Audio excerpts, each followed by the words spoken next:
So I'm Jon Hyman. I'm the co-founder and the CIO of Appboy. I'm going to talk to you today about how we track billions of app installs with MongoDB. So before we do that, I want to tell you just a little bit about Appboy so that you can understand our use case. I think hopefully I'm now the start of some use case talks on how you can actually go about using MongoDB instead of just all the infrastructure and the bells and whistles behind the features and the infrastructure and everything. So what we are is we work to empower brands to build long-term relationships with their customers. We work with today's mobile marketer. And what I mean by mobile marketer is that we're living in an age of mobile where we're using phones and tablets and smartwatches and smart cars and everything else is connected. We want brands to be able to track all that information, correlate all that information across a user, how they interact with their brand, and ensure that they are moving that user along a path to loyalty and sending the right message to them at the right time based on what's personal and contextual to that user. So we focus on what we call the intelligent CRM for this mobile-first world. And there's a lot of different messaging channels that users can be engaged by brands. There are things like push notifications and emails, in-app messages, advertisements on Facebook, you can have advertisements on websites, you can have messages on websites, you can have web push, there's all sorts of notifications, and we would help our customers tie that all together. We work with a lot of really fantastic brands. So Tinder uses Appboy for a lot of their messaging, SoundCloud, Domino's Pizza, MapQuest. Really today's mobile titans and also a lot of the big brand enterprises are looking to companies like Appboy to help them make that cohesive 360-degree profile and picture of their users and be able to send them relevant, personalized messaging. So we collect over 100 billion data points every single month from our customers as end users. And we use a lot of different databases in order to make this work. MongoDB, Redis, Hadoop, another called Arcadia Data, which is a columnar database. But MongoDB is really our most used database. That's the one I want to focus a bit on today. So we've already gone through what MongoDB is, a document-based database. It uses JSON-like structures instead of rows and columns. And I want to just dive into use cases on our schema on how we track all of these different app installs. So really the benefit for us is that MongoDB's flexible schemas let us aggregate, pre-aggregate, and denormalize data so that we can have fast access to it and do fast retrieval. So I want to talk about what the basic user profile is at Appboy and kind of what I mean by that. So whenever a customer downloads an app that one of our customers or visits a website of one of our customers. So if you download Domino's Pizza or Tinder or SoundCloud, you open that up, we try to start collecting information about you so that we can help that brand send you relevant, personalized one-on-one communications. So we summarize all of that information on what we call a user profile. So you can look at this kind of example here. We have someone who is using perhaps a sports app. We know their favorite team is the New England Patriots. We knew that they first started using the app 10 days ago, and they've used it 12 times since then, and each time they use it, they on average use it for about 2 minutes. So we have a bit of information. We call this a summary set of information on like who that user is, what types of actions they've taken, and this is something that we can store in Mongo. And we have billions and billions of these user profiles, because we get ones on app installs, on website visits where our customers are on. So we're really trying to generate a lot of summary information on what users are doing. So this is a collection, we call it users. And it's sharded using a hashed index. So what this is that Mongo will take our user, and because the ID is automatically generated, it's 12 bytes, it's sharded out. Jason was just talking a bit about how the sharding works. It provides a really nice uniform distribution for reads and writes. If I want to find a user and I have the BSON ID of that user, and I look it up, it's a very quick call to the correct shard, and when I do a write to it, it goes to the correct shard. It's very efficient. So we have a lot of documents, right? We have billions of them. So we don't actually just have one collection. We have a lot of different databases. I think we have right now over 100 databases on almost 24 different clusters to contain all of those different users. But what's challenging is that there are other ways to identify users as well. So there's device identifiers and user identifiers that I'll get into. So to start with device identifiers, when you first download an app, all Appboy knows about you is essentially your device identifier. So you download Domino's Pizza, you open it up, talks to our servers, and all we know is that you're using an iPhone or using an Android phone, we have a little bit of piece to identify your device. What's amazing about mobile is that you can track customers' behavior and help them and help brands give a personalized experience, even if you don't know anything about them, because you have that device identifier. So if I'm constantly using Domino's Pizza and I'm opening it up, they can still see that I've used it 10 times and I've placed 5 orders, and here are the things that are important to me, that I like pepperoni pizza, and they should send me things targeted around that. We call this state an anonymous state because all we know is your device information. And Appboy will automatically create a user profile whenever we see a new device identifier. So this is great because every time someone downloads an app and opens it, we start then being able to collect that information and help that brand out with their communications with them. So if you start with the schema, at the very bare bones, we have a vSun ID and then an array of devices, because we're going to get to in a minute that users can have multiple devices. So the device is just very basic schema. We have a device identifier, we have a model like that, I have an Nexus 6P operating system, some other metadata that we can store about the device. We index the device identifier, so that way if we want to look when a device comes in or makes an API call, we can then find who is the user behind that device. We also can have the application give us a user identifier, so when I log in and create an account into some application, they might identify me in their database. That customer can then tell Appboy, hey, this user is user 123 in our database. And then they can start referring to that user as user 123, and we'll correlate that data together onto the same user profile. So you extend the schema, you just get one more field for a customer identifier that similarly you want to index. You want to make sure that if a customer says, here's some data for user 123, you can very quickly figure out who this user is. Users can also have multiple devices. I'm sure many of you, like me, have more than one device. I have an Android phone. I have actually 2 iPads at home somehow. And sometimes I also use an iPod Touch, which is pretty outdated at this point. But users, they can have multiple devices, and one of the things that we need to do in Mongo as well is ensure that we are tracking information about users across devices if we can correlate that together. So what's a pretty challenging case that's different for us on mobile is this, what I call a 1-2-1 setup, where let's say that I download SoundCloud and I open it up on my Android phone. Appboy will automatically create a new document for me because we see a new device identifier. Then I go home and I download SoundCloud on my iPad and I open it back up. Now Appboy is going to see another device ID and we're going to create a second user profile. But at some point, maybe I log in on both of these devices, and then Appboy becomes aware that it's possible for, or that is actually a fact, that these 2 user profiles aren't the same person, and we want to be able to merge them back together and then treat them as one. Now, one of the challenges is that MongoDB can't guarantee uniqueness of user identifiers, and there are actually some other challenges that if you're listening along and thinking to yourself, Jon said that they use a hashed shard key.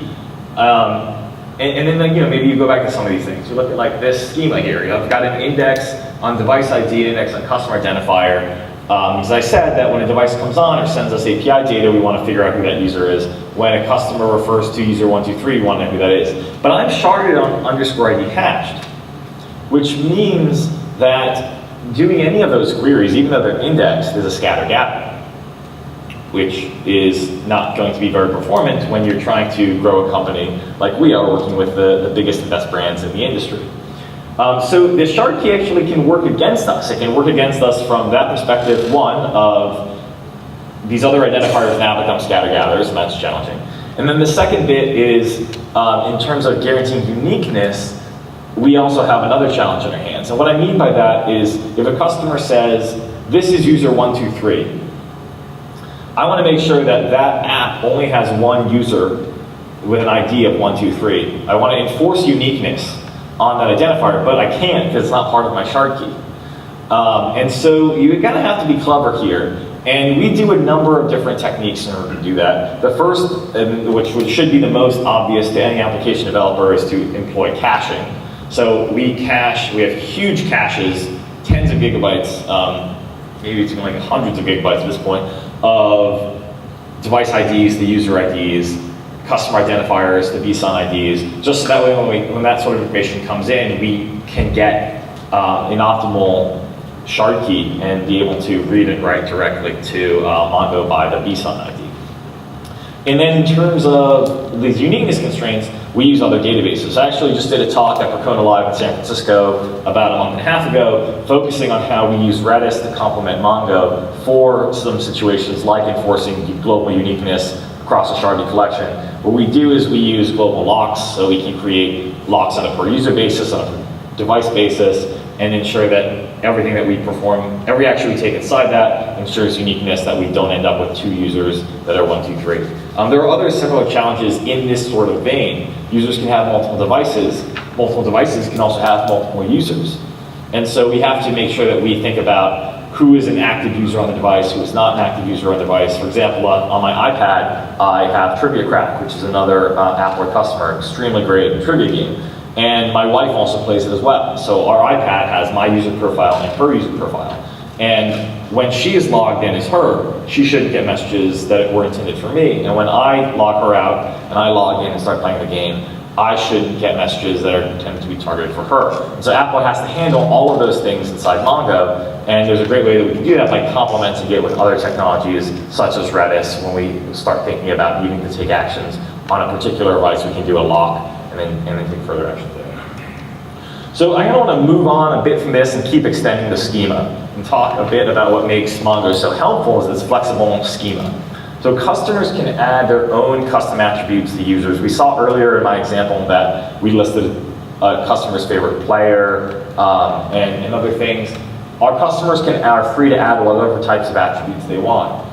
They can add things like favorite brands, if they're not their credit card holders, when they join the loyalty program, any types of, like maybe their shoe size. You can really put anything in that our customers want to store, we can tack that into Mongo. And because we have a Mongo document per user, we can just tack on these custom attributes just alongside the schema. So next to the customer identifier, we have a bunch of custom attributes.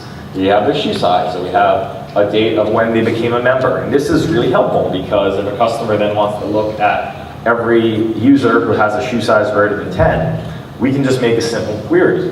So there's a lot of pros to this. It's very extensible to add a field. Because in Mongo you don't have to run any kind of DB migrations, we can just set a field and it exists. We can increment a field and that will just happen to work. And we don't have to worry about the type, whether it's a Boolean or a string or an integer or a float. If a customer says your shoe size is 10, that gets added to your profile as an integer. If they say you visited the website on July 30th, 1994 for the first time, then, which would be incredible if you were visiting websites then that just gets added to your user profile with that data type. And it's also very easily queryable. In a relational database, typically one implementation might be to have a table of custom attributes with data types and different columns, and you have to figure out which ones are which, you have to do the right joins. In Mongo, it's really easy, you just make one query for all of that. But there are some cons. So Jason mentioned this, that fields can take up a lot of space. And we have customers that might log a custom attribute called the date that they last visited the website, which is not really something we want to store on a million of their users' user profiles. You also can end up with mismatched types. Say maybe they're sending you Boolean true or false for a question of like how they visited the website, and then they start sending yes or no. And this happens more often than not, where customers will actually start sending you strings when they actually meant to send you numbers and vice versa. It's very, very common, very easy to do when you're making an application is to fudge the type that you're setting up. So what we can do to overcome that is to use mapping collections. So for example, what we do, this is actually how part of our schema works, is we'll translate custom attributes like shoe size and member size, the member data class membership, into numbers. And then we'll also store the types that they are, so we can do things like type coercion. So if they say that this is a string and they pass in the number 10, we can toString that and make it the string 10 instead of the number 10. If they say that it's a date and they pass in July 30th, 1985, we can then turn that into a date object instead of a string object, etc. So we know what their intentions were around that data type. And we actually do all of this in Mongo. What we do is we have one collection that all it is a collection that has a customer ID and a counter. And every time we go to add a new custom attribute, we just do an increment on that counter and with a find and modify. So that way we have this auto-incrementing. The first attribute we see is 0, the second one is 1, the third one is 2, the fourth one is 3, etc. And then we just write that to another collection that we shard on that identifier in order to guarantee uniqueness. So it's kind of cool that you can get this auto-incrementing primary key in Mongo that you would really only see in like SQL databases by doing this cool trick with 2 different collections. But continuing on the user profile theme, alongside the custom attributes, we can put other standard profile attributes. So we're starting to build out this user profile. This is like pretty similar to what our schema actually looks like. You can see we can put the first name, the email address, the gender, any kind of other fields can just go alongside all of that. So this is really cool. When we pull back the user by a device identifier, we have access to all of this information. And this is extremely important because customers often want to template this stuff into messages or run conditional messaging on top of it. Like you might want to show them in that message when they launch the app that has their first name in it that's personalized in there. And we can do that very, very easily because it's all summarized together on one piece of information. So expanding on this, when we talk about what we do with our schemas, a big part of it is storing summary information on data. So our user profile is essentially a summary of aggregate behavioral and demographic information. We also keep track of a lot of other pieces of information for users. So we talked about every user has this user profile, which is a Mongo document on them. But in actuality, every user profile has lots of other documents that are related to it. And what we do is we store other interesting pieces of information that we can use for fast retrieval. So one of the use cases I want to talk about that we do is a feature called intelligent delivery. So what intelligent delivery is that Appboy will automatically analyze, based on your behavior, the right time to send you a message. So let's say that we are going to send out a message about promotion, that our customer wants to send that out. They can tell Appboy to send the message out on Friday at a user's best time. And if Alice uses the application more at night, tends to engage more at night, tends to have more activity at night, then Alice will get a message at night. And if Bob uses it in the morning, tends to engage more in the morning, then Bob will receive the message in the morning. So we use the behavior information and history of how we know the user is going to engage and what we predict that we think they're going to engage to analyze when to send them the message. And this works really well. So this is actually a quote from Jim Davis, the director of CRM at Urban Outfitters, one of our customers. They turned on intelligent delivery for a couple of different user campaigns. And Jim says, comparing overall open rates before and after using intelligent delivery, we've seen over 100% improvement in performance. Our 1-week retention campaigns targeted at male Urban Outfitters members improved 138%. Additionally, engaging a particularly difficult segment, users who have been inactive for 3 months, improved 94%. And the only thing that they did was turn on this feature where we will send a message at the time we think the user is most likely to engage. And this makes a ton of sense. And this is really what our business is all about, is not sending this one-size-fits-all kind of messaging. You don't want to send the same message to all your users. And just like that, you wouldn't want to send a message to users all at the same time. You never would want to send a message at 10 a.m. Eastern time if it's 7 a.m. Pacific time and people could be sleeping at that point, or in Hawaii it's 3 in the morning there, 4 in the morning, something like that. And so what this algorithm is very data intensive on a per user basis. But we send tens to hundreds of millions of messages every single day using intelligent delivery features. So what that means is that figuring out a user's optimal time, computing this kind of intelligent delivery on an individualized per user basis must be very, very efficient and fast. So what we do is we create what we call an info summary document. What this is we store the BSUN ID as the user ID that we're talking about. And we track a lot of different dimensions. And we just create arrays of data that make sense along that dimension. So what happens, and I'll go into an example of this, so imagine that we're talking about engagement. We can keep track of when we sent Bob push notifications and when Bob opened push notifications. Just keeping track of those 2 timestamps. Let's get a history of all timestamps we sent and all the timestamps that he opened. And that's also, you can break that down like we do, is we break dimensions down on a daily basis as well. Because if you're anything like me, I sleep in a lot later on weekends, and I'm much less responsive in the mornings on a Sunday than I am on a Tuesday. And so Appboy can take that into account because we track all the dimensions on a daily basis and also on a weekend, weekday, kind of global view basis as well. So when data comes in, we just record it on this document. So we have lots of different dimensions that are there. And we shard this on _ID hash as well, which is really useful because, again, it's optimal distribution. If we want to grab a user's summary information across these dimensions, it's one efficient query to a single shard. If we want to write to it, it's also one efficient query back to a single shard. Very good read and write distribution there. And so when we need to do intelligent delivery for a user, we can just pull back this summary document.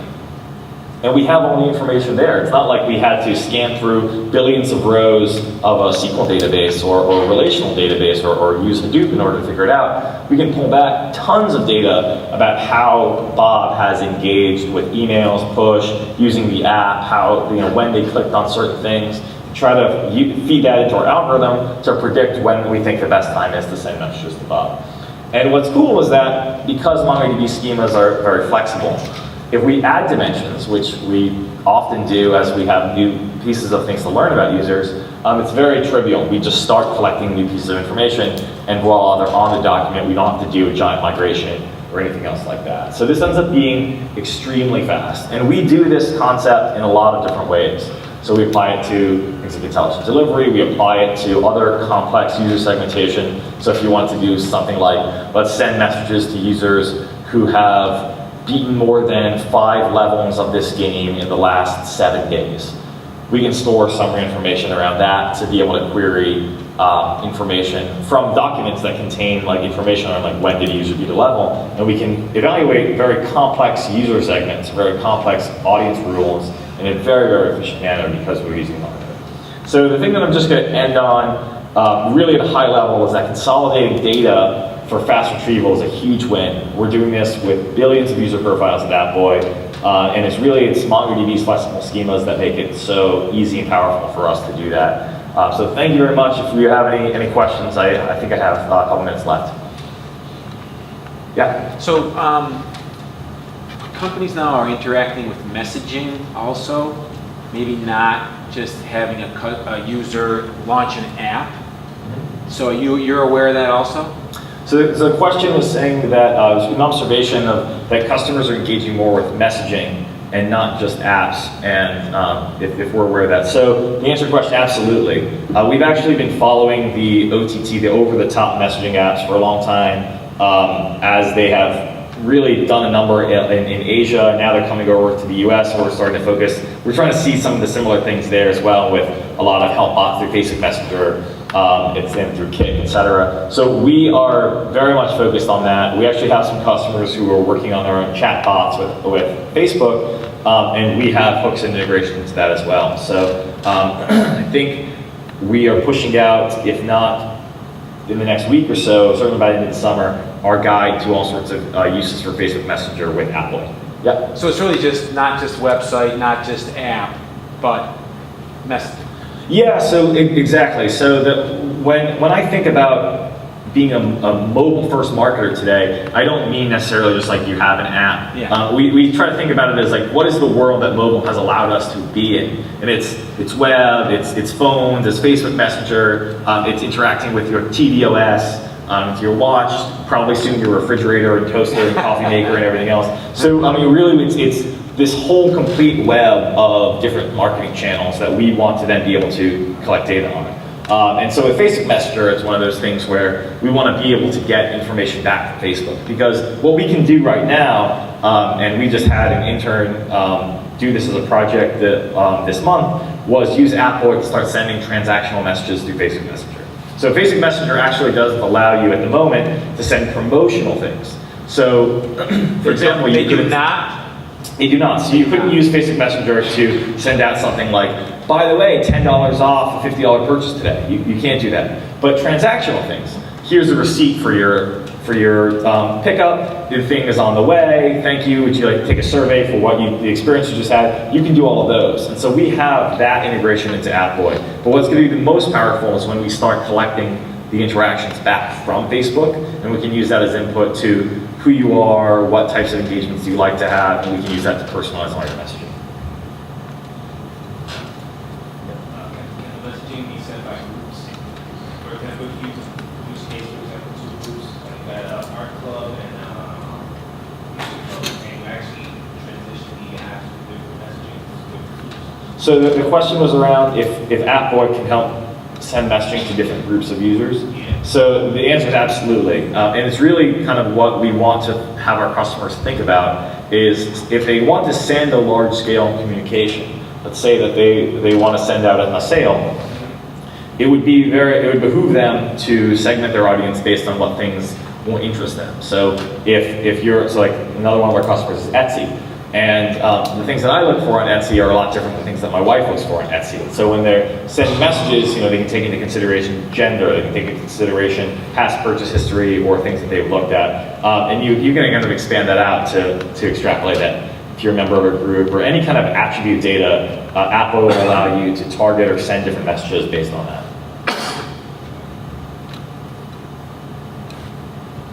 Yeah, one more. So do you see Appboy as delivering transactional messages through Facebook Messenger? Yes. So the question was, do I see Appboy delivering transactional messages through Facebook? And I think absolutely we will. One of the things that we want to optimize is, since it's all about communicating with users, is the type of channel that a customer wants to be engaged on.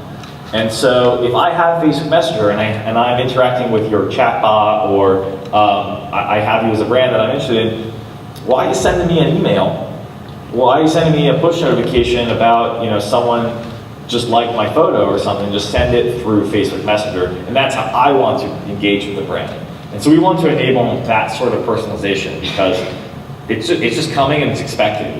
One thing about mobile messaging is there's this incredibly powerful feedback loop. So once you start seeing a customer, once you start seeing a brand have a great methoding setup, it really makes other brands need to catch up to that. It's like when you get a push notification from Lyft that at 5 p.m. when you leave work, that's like, it's 50% off, why don't you take a Lyft home? It's so relevant and amazing, and then it's like, when I get a push notification from a store saying skirts are on sale today, and I'm like, come on, I'm not buying a skirt, why are you doing this? This is not me, but the 5 p.m. is something that I'm really interested in, and it's just contextually relevant. Same with messaging channels in addition to messaging content.